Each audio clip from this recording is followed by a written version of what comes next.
오늘은 교회 시대 복음이 이제 예루살렘 중심의 유대 지역에 머무르지 아니하고 이제 복음이 넓게 확산되어가는 이제 과정들. 예루살렘에 예수님께서 부활, 십자가 죽음, 부활, 승천하신 다음에는 성령을 보내어 주시겠다 이미 약속하셨고, 그 성령을 기다렸더니 정말 약속대로 보내주셨습니다. 성령이 그들 가운데 기다리는 사람들 가운데 임하였더니 교회 공동체가 드디어 시작된 거죠. 이 예수님의 비전이자 예수님께서 꿈꿨던 그런 공동체가 이제 탄생하게 된 것입니다. 여러분, 하나님의 꿈은 한 개인이 잘 살고 한 개인이 잘나고 똑똑해지고 높아지고 하는 게 하나님 꿈 아닙니다. 하나님께서 이 땅을 향한 하나님의 꿈, 하나님의 비전이 있는데, 그것은 뭐냐면 한 개인이 아니라, 먼저는 한 개인으로부터 시작은 하죠. 그런데 공동체를 하나님께서 꿈꾸셨습니다. 그래서 처음에 시작은 아브라함이라는 한 개인, 그리고 아브라함을 중심으로 한 그 가족을 시작으로 했지만, 하나님이 꿈꾸셨던 것은 가나안 땅에서 이루어갈 복된 민족을 꿈꾸셨습니다. 그래서 너는 복이 될지라, 누구를 통해서요? 아브라함 한 사람이 아니라 아브라함을 통해서 태어날 그 자손들을 통해서. 그래서 모든 민족 위에 뛰어난 민족, 곧 이스라엘 민족을 바로 그러한 사명을 이룰 민족으로 택하셨던 것이죠. 하나님께서는 끊임없이 내가 이 땅에 사람을 만들고, 또 어떤 사람을 택하고 어떤 민족을 택한 이유는 바로 이러한 하나님의 바램, 소망이 있어서 이렇게 한 사람, 한 가정, 한 민족, 한 나라를 택하셨다, 이렇게 계속해서 끊임없이 말씀하시는 그런 내용이 구약의 주요 내용이라고 볼 수가 있습니다. 결국 이러한 하나님의 비전이 어디에서 이제 또 재현이 되느냐 하면, 예수 그리스도께서 보내어 주시리라. 그러니까 삼위 하나님, 성부 하나님, 성자 예수 그리스도 오셨고, 성령 하나님 이제 임하셔서 삼위 하나님께서 같은 마음, 같은 비전으로 이루어 가시고자 하는 것은 바로 그런 공동체였습니다. 그래서 성령이 오셔서 출현하게 된 게 교회 공동체. 그러면 논리적 구성상 하나님의 꿈, 하나님의 비전이 어디에 있습니까? 바로 교회 공동체를 통해서 하나님의 이 꿈과 비전을 이루시고자 하신다, 이렇게 말할 수가 있죠. 오늘 저녁 안 잡수셨어요? 아니, 왜 이렇게 표정이 안 좋으세요? 뭐 기분 나쁜 일 있으세요? 누구랑 싸우다 오셨어요? 근데 이렇게 굳은 표정으로, 별로 기분이 안 좋은 그런 모습으로 이렇게 저를 쳐다보십니까? 예, 웃으면서 하자고요. 웃으면서 얘기 나누자고. 저는 혹 진지한 얘기를 제가 나누더라도 여러분들은 그 진지함을 또 기쁨으로, 좋은 마음으로, 선한 마음으로 이렇게 잘 받아들이셨으면 좋겠습니다. 그래서 그 교회 공동체가 이제 시작한 게 바로 성령 강림으로 말미암아 시작된 예루살렘 교회 공동체, 여기를 시작으로 이제 막 교회가 확산되어 가는 거죠. 바로 이런 교회가 세워지고 또 확산되고 또 늘어나고 하게 되는 이 교회의 역사죠. 그 교회의 역사, 교회사라고 합니다. 이 교회의 역사가 지금 얼마 되었느냐? 약 2000년 정도 되었습니다. 그 2000년의 교회의 역사. 그럼 이 교회의 역사는 뭐냐? 바로 하나님께서 꿈과 비전과 소망을 두고 이루시고자 했던 이러한 믿음, 신앙, 복음 공동체, 이 공동체가 확산되어가는, 전파되어가는 역사다. 바로 그것이 좀 축약되어서 압축적으로 나타난 것이 사도행전입니다. 이 사도행전의 교회의 역사가 예루살렘 교회에서 안디옥 교회에서 파송받아서 이제 사도 바울이 처음에는 1차에는 사도 바울과 바나바가 파송받아가지고 이제 소아시아 지역에 그 갈라디아 지역에 여러 교회들이 생기지 않습니까? 이고니온, 루스드라, 더베 막 이런 곳곳에 교회들이 세워지게 됩니다. 그리고 2차 선교 여행 때는 유럽 지역으로까지 영역이 확대되어서 그곳에 발길 닿는데도 복음 전하고 해서 빌립보 교회, 데살로니가 교회, 그리고 고린도 교회, 대표적으로 이런 교회들이 생기고 또 에베소 교회가 생기고 3차 선교 여행 때는 바로 에베소 교회를 중심으로 해서 그동안 세웠던 교회들을 목양적으로 돌보는 일들이 3차 선교 여행 때 있게 되는 거죠. 이렇게 교회가 확산되어 가지 않습니까? 이런 복된 복음의 공동체가 전파되어 가는, 전수되어 가는 과정이 교회의 역사다, 이렇게 한마디로 얘기할 수 있다는 거죠. 이게 거저 이루어집니까? 그냥 쉽게 됩니까? 아니죠. 이 복음에 대한 투철한 사명과 열정을 가지고 헌신했던 그 한 사람, 사도 바울. 우선은 성경은 그 한 사람 얘기를 합니다. 시작은 한 사람 얘기를 시작해가지고 이 한 사람뿐만이 아니라 여러 사람이 사실 있었는데 이 한 사람 얘기를 통해서 우리의 이해를 돕는 거죠. 그리고 그 한 사람이 내가 되고 여러분이 되고 우리가 되어서 바로 이러한 교회의 역사, 하나님 나라의 역사, 복음 전수와 전파의 역사를 이루어가기를 하나님께서는 바라신다. 자, 그런 전제를 가지고 오늘 말씀 보겠습니다. 그래서 오늘 본문은, 우리가 읽은 본문은 어떤 본문입니까? 사도 바울이 열정을 다하여 여러 가지 환난과 핍박이 설령 있다 할지라도 고생하더라도 내 일생 헌신하여 내가 달려갈 길과 주 예수께 받은 사명, 곧 하나님의 은혜의 복음을 증언하는 일을 마치려 하면은 나의 생명조차 조금도 귀한 것으로 여기지 아니하노라. 그렇습니다. 바로 사도 바울이 붙들었던 이 정말 본질적이고 중요한 것은 이것을 붙들고 그의 일평생을 이 복음 전수, 복음 전파, 그래서 그 사도 바울이 일평생 그의 일생, 그의 한 사람의 인생의 이야기, 역사가 실제적인 초대 교회사가 되었고 이것이 복음 전파의 역사를 이루게 되었다. 이 바울이 선교를 하게 되는 그 시대적 배경을 우리가 조금 이해할 필요가 있습니다. 그러면 바울이 선교를 하는 과정 중에서 바울이 당한 일과 바울이 겪었던 이런 일들에 대해서 우리가 좀 더 자세히 이해할 수가 있습니다. 바울의 이 선교하던 그 시기의 배경으로는 이때 로마의 황제로는 칼리쿨라, 일명 칼리쿨라라는 사람이 이 황제에 등극을 하게 되는데요. 물론 이때는 바울이 선교를 시작한 때가 아니라 바울이 회심할 무렵입니다. 물론 이 칼리쿨라라는 사람이 황제를 맡기 한 3, 4년 전쯤에 바울이 회심을 경험하였는데 바울이 지금 안 받아들여지고 있었죠. 예루살렘에 있는 사람들 워낙 격렬한 핍박자였기 때문에 바울을 수용해 주는 사람이 없었습니다. 바울을 믿지를 않았습니다. 아니 그렇게 그리스도인 죽이기를 기뻐하는 사람이 변했을 리가 없다.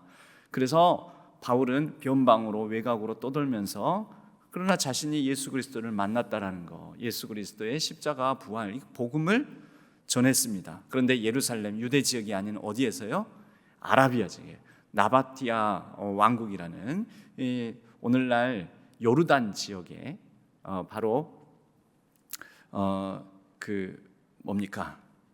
요르단 지역에 그 유적지가 있는데 반석이라는 뜻을 가진 그 유적지. 아무튼 나바티아 왕국 그곳을 중심으로 해서 요르단 지역. 그러니까 바울이 전도했다라는 것은 아라비아 지역으로 갔다 그러는데 아라비아 지역은 바로 이 현재의 요르단 지역을 말합니다. 요르단 지역. 그래서 그곳에서 이 페트라 유적지가 바울의 처음 복음 전하는 그런 장소가 됩니다. 그곳과 더불어서 예루살렘에 와서 사도들을 만나고 그리고 사람들과 교제를 하려고 하는데 받아들여지지 않아서 자신의 고향에서 가까운 이 다소, 고향에 해당되는 다소 지역으로 가서 그곳에 머물러 있다가 나중에 안디옥 교회에 부름을 받게 되는 거죠. 일단 바울이 한 서기 33년에서 35년 사이에 예수 그리스도를 만나서 회심을 했을 것이다 라고 그렇게 추정이 됩니다. 추정이. 그래서 그 무렵쯤에 이제 바울이 회심하고 복음을 소소하게 전하고 있던 그 시기에 로마에 있는 칼리쿨라라는 황제, 본명은 가이우스라는 사람입니다. 가이우스. 이 사람 가이우스는 굉장히 인기 있는 젊은 황제였습니다. 그가 등극할 때 로마 시민들이 얼마나 환영을 했는지 모릅니다. 왜냐하면 황제의 뿌리는 율리우스 카이사르이고요. 율리우스 카이사르의 양자이자 그의 아들에 해당되는 그 옥타비아누스 황제가 있는데 바로 이들이 진정으로 황제의 순혈로 여겨지는 사람들이었습니다. 그런데 그 다음 황제도 이 황제의 순수한 혈통 피가 아닌 딴 사람들이 황제를 하게 되면서 또 이 전임 황제가 별로 인기를 얻지를 못합니다. 그런데 그 황제의 순혈 피가 섞여 있는 가이우스, 칼리쿨라가 등극하게 될 때 사람들이 엄청난 기대감을 갖고 또 환영을 하게 되었다라는 거죠. 그런데 이 사람이 37년도에 황위에 등극을 하고 난 다음에 처음에는 아주 잘했어요. 그리고 사람들이 자기에게 기대하는 몫을 따라서 그 포퓰리즘, 인기 정책도 많이 쓰게 됩니다. 그래가지고 폐지되었던 전임 황제 때 폐지되었던 이 검투사들의 활동을 용인해 주면서 이런 로마 시민들의 환영을 막 받게 되는 것입니다. 그런데 38년경에 열병에 듭니다. 열병에. 이 정확한 원인은 알지 못하지만 아주 심한 열병을 앓게 되면서 돌아버립니다. 낫긴 나아요. 죽지는 않았어요. 예전에는 열병 걸려서 많이 죽었었거든요. 우리 알렉산더 대왕도 이 열병 때문에 죽습니다. 아마도 모기 감염으로 인한 열병이지 않았을까 이렇게 추정을 하는데 열병으로 그렇게 헛소리도 하고 신을 앓다가 결국 이 30대 초반의 젊은 나이에 그 대제국을 이룬 알렉산더 대왕도 죽음을 맞이하게 되죠. 그런데 이 칼리쿨라, 가이우스라는 황제가 열병을 앓게 되면서 사람이 회복되기는 했는데 죽지는 않았는데 몸은 다시 회복되었는데 이 정신이 상당히 이상해진 황제가 되어가지고 그 뒤로 성격이 바뀝니다. 굉장히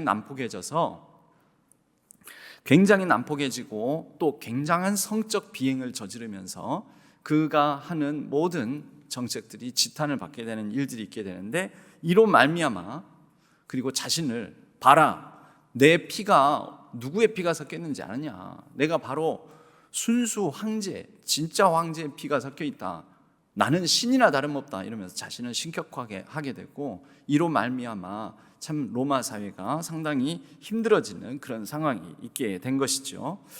38년 바로 이 무렵쯤에 이 그리스인과 유대인 사이에서의 이 알렉산드리아 지역, 알렉산드리아는 당시 상업 무역 도시로 굉장히 번성하는 아프리카 북부의 나일강 삼각주 지역에 발달한 도시였습니다.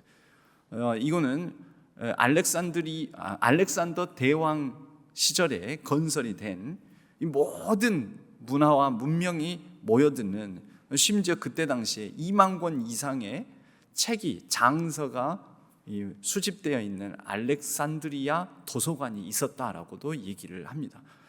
엄청난 것입니다. 그게 그때는 책 한 권의 가치가 그냥 20만 원 정도가 아니라 당시에 책이라고 여겨지는 한 권의 가치가 억대를 호가했었습니다. 그런데 그런 게 2만여 권 이상 소장되어 있는 그런 지식의 집합체와 같은 도서관이 있었다 하면 엄청난 거죠. 그런데 이 알렉산드리아라는 곳에는 유대인들도 많이 살고 있었고 당연히 헬라적 도시이기 때문에 그리스인들, 헬라 사람들도 많이 살고 있었죠. 그런데 그리스 사람들은 엄밀히 말하면 로마 제국 때는 피지배 민족이지 않습니까? 직전에는 헬라 제국일 때는 그들이 주인이었는데 이제는 로마인의 지배를 받는 피지배 민족이 되고 유대인도 피지배 민족이고 피지배 민족들끼리 다툼이 일어납니다. 원래 피지배 민족들끼리 어떻게든지 먹고 살아야 되거든요. 생존을 위해서 막 살다 보면 날카로워집니다. 날카로워져서 다툼이 생기게 되는데 이 다툼을 잘 해결했으면 이 알렉산드리아 총독이 잘 해결했으면 좋은데 해결을 잘 안 해요. 태만하고 방치해 두는 거예요. 에휴, 뭐 우리 로마인하고 상관없는데 저 그리스 헬라 사람들하고 유대 사람들하고 저것들은 맨날 돈만 밝히고 지들끼리 장사하다가 저렇게 싸우는 거라고 내버려 둬버리는 거죠. 그런데 은근히 헬라 사람들 편을 드는 겁니다. 그래서 당시 여기에 있는 유대인 중에 한 사람이 있는데 그 유대인 중에 한 사람이 이것을 황제에게 상소를 해야 되겠다 해가지고 바로 필로라는 사람이 황제에게 마치 나중에 바울이 황제에게 직접 내가 이 소를 제기하겠다 했던 것처럼 이 필로라는 사람이 소를 제기합니다. 그런데 이게 잘 해결되냐면 잘 해결되지 않고 이로 말미암아 황제가 이 알렉산드리아에 있는 소요, 갈등, 분쟁을 알게 되고 이 성격이 요상해졌다고 그랬지 않습니까? 이 성격이 포악해진 칼리굴라가 얘 안 되겠다. 이 유대인들 이것들에게 본때를 보여줘야 되겠다 하면서 명령을 내리는데 바로 제우스 신상, 자기는 제우스 신의 그 신의 요 흐름을 따라서 신격화된 존재예요. 신이에요, 자기도. 그런데 자기의 뿌리에 해당되는 제우스 신상을 바로 예루살렘 성전에 세워라라고 명령을 내립니다. 이건 물론 집행은 되지는 않았는데요. 이로 말미암아서 유대인들이 엄청나게 예민해지고 유대인들이 과격함이 생기게 됩니다. 왜냐하면 그들의 역사 가운데 바로 성전에 이 제우스 신에게 돼지를 잡아서 제물을 드리고 돼지 피를 쏟고 이 부정한 일들이 일어났던 성전이 더러워진 그들의 기억에 역사가 있었거든요.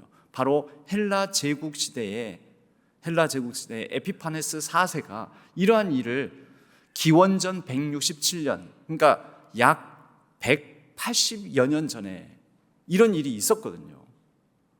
그로 말미암아 마카비 이 가문이 들고 일어나 가지고 마카비 혁명을 일으키고 그래서 하스몬 왕조가 유대 지역에 잠시나마 생기지 않았습니까?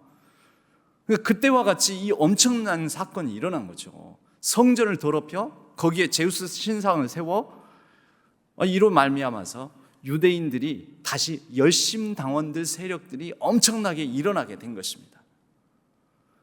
그래가지고 이러한 배경을 바탕으로 여러분 바울이 이제 선교를 떠나게 되면 유대인들이 막 바울에 대해서 신경질적인 반응 보이고 그러지 않습니까? 이게 왜 그럴까요? 야, 이거 이단 놈이다. 우리 성전을 모독한 놈이다. 율법을 폐기하라고 하는 놈이다. 뭘로 보였을까요? 바울이 칼리굴라 이 칼리굴라 황제와 같이 자기들에게 엄청난 과거의 트라우마를 건드리는 존재로 여겨지게 되었던 거죠. 그래서 바울이 그렇게 핍박을 많이 당한 거예요. 특히 유대인들에게. 자, 이게 배경입니다.